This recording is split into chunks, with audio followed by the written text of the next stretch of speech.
In the sun-drenched hills of Grasse, the world capital of perfume, reality is distilled into dreams. Here, a handful of master perfumers, known simply as noses, practice an art that is part chemistry, part poetry. And among them, Sebastian Crowe was a prodigy. He possessed a gift that was almost a mutation, a sense of smell so acute, he could identify not just the flower, but the specific hillside it grew on, not just the wood, but the year the tree was felled. For him, the world was not a collection of objects, but a library of scents, each telling a story of time, place, and emotion. He worked for a small, historic, but struggling perfume house, a relic from a bygone era. While the giants of the industry churned out mass-market scents designed by committees and focus groups, Sebastian spent 5 years in a quiet, sunlit laboratory pursuing a singular obsession. He was creating a scent that would capture not a flower or a fruit, but a feeling, the precise fleeting moment of twilight on a Mediterranean coast, the feeling of warmth fading into cool, of day surrendering to night. He called it l'heure bleue, the blue hour. The opportunity to present his creation came when Aura Global, the largest and most ruthless fragrance corporation in the world, announced a competition to find a new, prestige scent. For a small house like his, it was the chance of a lifetime. The presentation was held in Aura's headquarters, a sterile white tower of glass and steel.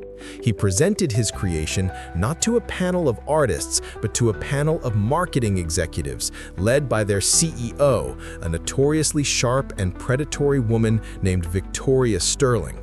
As they smelled l'heure bleue, he saw a flicker of genuine wonder in their eyes, a brief moment of humanity.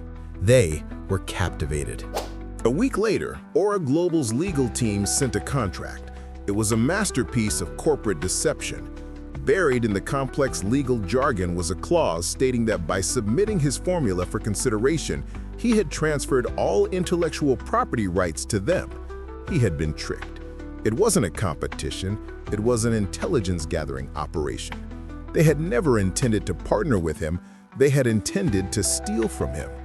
A month later, Aura Global launched a massive global campaign for their new signature fragrance. It was called Midnight. And it was his exact formula, his soul, his 5 years of work, repackaged in a soulless mass-market bottle with Victoria Sterling's name celebrated as the creative genius behind it.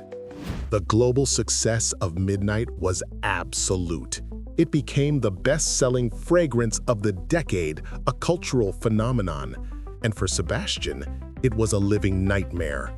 Every magazine he opened, every television he watched, every stranger he passed on the street was a reminder of his stolen creation.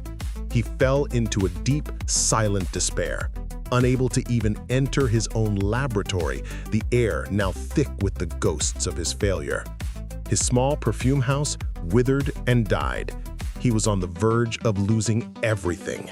But in his grief, he held on to one single, secret piece of knowledge. He knew the truth about the formula. Aura Global's chemists were brilliant. They had replicated his formula with 99% accuracy, but they had missed the 1% that mattered. In the heart of l'heure bleue, Sebastian had used a single secret ingredient, a tiny amount of natural ambergris, a rare, almost mythical substance harvested from the ocean, renowned for its ability to deepen and elevate every other note in a composition. It was a notoriously difficult and expensive ingredient to source. He knew that Aura's mass-market chemists, in their pursuit of efficiency and profit, would have inevitably replaced his natural ambergris with its synthetic, soulless equivalent, ambrexan. It was a perfect chemical copy, but it had no soul. This was his weapon. His nose could tell the difference, but how could he prove it to the world? He couldn't afford to challenge a billion-dollar corporation in a scientific debate. So he decided to create a demonstration so simple, so intuitive that a child could understand it. He would not create a rival perfume. He would create the soul of his original perfume in its purest form. He spent his last remaining money to acquire a small, perfect piece of the highest grade natural ambergris. He then created a new minimalist scent using only 3 ingredients: the ambergris, a touch of salt, and a hint of iris. It was not a full perfume. It was an essence, a ghost. He called it Origin. His target was the annual Fragrance Foundation Awards, the Oscars of the perfume world, where Midnight was set to be crowned Fragrance of the Decade. He did not buy a ticket. He had a different plan. He found a young, influential, and notoriously rebellious perfume blogger who was known for her sharp nose and her hatred of corporate fragrances. He met her in a small, quiet cafe. He did not tell her his story. He simply presented her with 2 unmarked testing strips.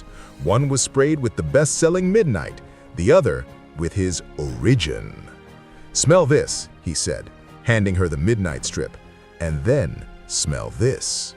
The Fragrance Foundation Awards was a spectacle of corporate self-congratulation. Victoria Sterling, the CEO of Aura Global, was the queen of the ball, radiating power and success. The entire event was a coronation for her and her creation, Midnight. The rebellious blogger, armed with her 2 testing strips, moved through the crowd of industry insiders, journalists, buyers, rival perfumers. She didn't make a scene. She simply approached them, one by one, and repeated the experiment. "Smell the market leader," she'd say, handing them the Midnight strip. "And now, smell this." The effect was always the same. First, recognition of Midnight. Then, a moment of profound, undeniable revelation with Origin. It was like they were hearing a beautiful song and then suddenly hearing the lead singer's voice in its pure, isolated, perfect form. Origin didn't just smell better, it made Midnight smell like a cheap, hollow copy in comparison. It exposed the synthetic heart of the world's best-selling fragrance without a single word being spoken. The rumor began to spread through the room like a contagion. Midnight is a fake. There's a ghost in the machine. The climax of the evening was the presentation of the Fragrance of the Decade Award. Victoria Sterling, beaming, walked onto the stage to accept the trophy for Midnight. She began her victory speech, a polished monologue about innovation and artistry. But the room, which should have been hanging on her every word, was distracted. The whispers had grown too loud. People were looking at each other, not at her. Her confident smile began to falter as she sensed the shift in the room's energy. She was a queen speaking to a court that was no longer listening. The blogger chose that moment to publish her story, a single explosive post on her influential website titled "The Ghost and the Machine." She told the whole story, the 2 strips, the secret ingredient, the stolen soul. She didn't name Sebastian, referring to him only as the Alchemist. As Victoria Sterling walked off the stage, her trophy feeling strangely light in her hands, phones all over the room began to buzz with the notification. The truth was out. The quiet, elegant act of guerrilla perfumery had hijacked and completely derailed the industry's biggest night. The Emperor, it turned out, had no soul. The Ghost in the Machine article became the biggest scandal in the history of the fragrance industry. The story was picked up by every major news outlet. Aura Global's stock price plummeted. Midnight, the best-selling fragrance, became a symbol of corporate deception. Independent labs easily confirmed the blogger's central claim. The mass-market scent used synthetic ambroxan, not the natural ambergris that gave Origin its impossible depth. The world was not just angry about a stolen formula, they were fascinated by the idea of a perfume's soul and the alchemist who could capture it. With his enemy reeling, Sebastian made his final move. He revealed his identity. But he didn't give an exclusive interview to a major newspaper. He simply reopened his small, historic perfume house and placed a single, hand-painted sign in the window. The sign did not mention the scandal. It simply read, "La Her Bleu," the original, composed by Sebastian Crowe. It was a quiet, dignified, and devastatingly powerful statement. He was not just the anonymous alchemist, he was the true creator, and he was taking his name back. The world beat a path to his door. Perfume lovers, collectors, and journalists from every continent flocked to the small shop in Grasse. They didn't just want to buy his perfume, they wanted to meet the man who had humbled a giant. He sold only 2 cents, L'Heure Bleue, the fully realized masterpiece, and Origine, its minimalist soul. His small, independent house became the most influential and respected name in the industry, not because of its size, but because of its philosophy. He had proven that authenticity was not just a marketing term, it was a tangible, powerful, and ultimately more valuable commodity than any synthetic copy. A humbled Aura Global, under a new CEO after Victoria Sterling's forced resignation, was forced to publicly admit the truth and pull Midnight from the shelves. They offered Sebastian a massive financial settlement and a public apology. He accepted the apology. He refused the money. He did not want their blood money staining his creation. His victory was never about fortune, it was about truth. He had taken back his name, his art, and his soul. That was the only payment he required. Sebastian Crowe's quiet revolution sent a tremor through the entire luxury industry. His story became a case study in the power of authenticity. Brands, once obsessed with synthetic efficiency and marketing narratives, began a frantic search for realness.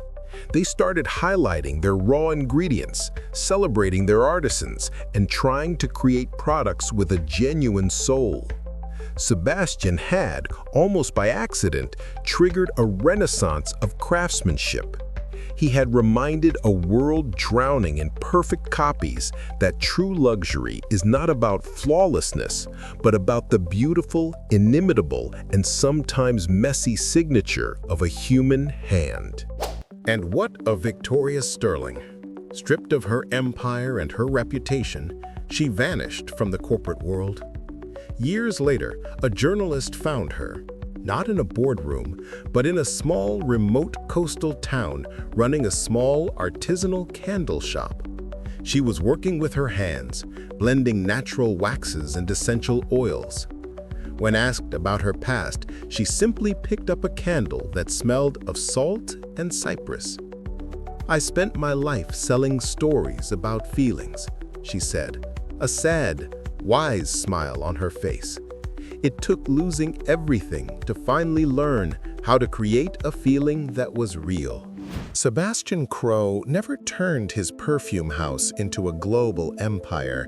He kept it small, personal, a temple to the art of scent. He understood that his gift was not just the ability to smell, but the ability to listen to the stories hidden in the earth, in the flowers, and in the quiet, unspoken memories of the human heart. His life became a testament to the idea that you can steal a formula, but you can never steal the soul of its creator. And that soul, the unique, inimitable 1% of truth, will always, in the end, be the thing that matters most. The story of the Alchemist of Grasse became a legend, a reminder that in a world of overwhelming noise, a single true whisper can be the loudest thing of all. He proved that authenticity is not a strategy, but a state of being, and that the most powerful creations are not those that shout for our attention, but those that quietly, patiently, and undeniably earn it. by speaking directly to our soul.